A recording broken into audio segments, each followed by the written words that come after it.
back to our initial problem. We had our forces defined in our negative y direction, our positive y direction, x direction, our negative x direction, and our positive y direction. Okay, and we said that the sum of these forces was going to be 0 in each one of these directions. So, I drew a little tiny one over here. Oops, you can't see it. Drew a little tiny one over here. And I hope that you can see that I drew little half arrows for our components, because they're only part of the total force vector. But then mg is it's its own force vector, and that we didn't split that one into components. It's already in a particular direction. And now I know you can see how this looks a lot like x, y coordinate system. And I want you to treat it as such. This is the x direction, this is the y direction. Okay?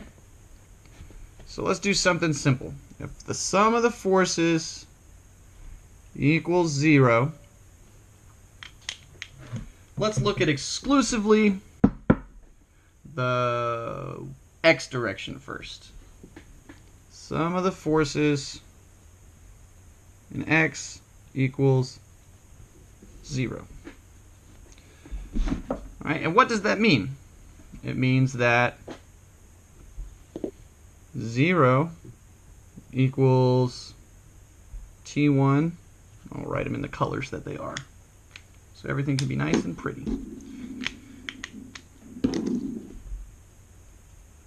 T1 cosine theta.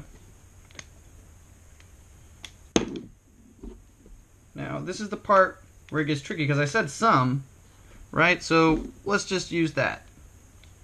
Plus T2 cosine theta is 0, right? But you'll notice something. Wait a minute. If I add both those up, they can't be 0 because they both have magnitudes. You're right. So we need to use positive and negative signs to denote positive and negative direction. Everything in the positive x direction is going to be a positive force. Everything in the negative x direction is going to be a negative force, right? But since we're adding them, let's keep it simple. Which one's acting in our negative x direction? T2 is. So this is going to be negative the magnitude of T2 acting in the x direction plus the magnitude of T1 acting in the x direction. And what we'll find then is that we are able to produce an equation where I'm going to write this a little more succinctly. Okay? Where T1 cosine theta minus T2 cosine theta equals 0. That's what we have. Then I can define T1 and T2 like this.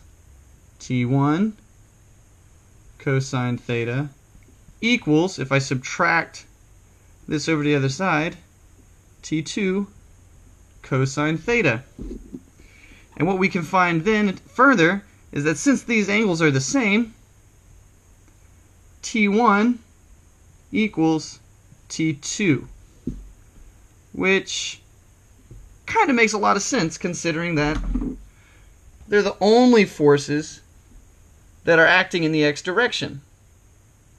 Those two magnitudes, for them to be, for all the forces in that direction to be equal to 0, need to be acting in equal and opposite directions, right? Okay, this is how the sum of the forces in the x direction is 0. And this is true no matter how many forces you have on the page.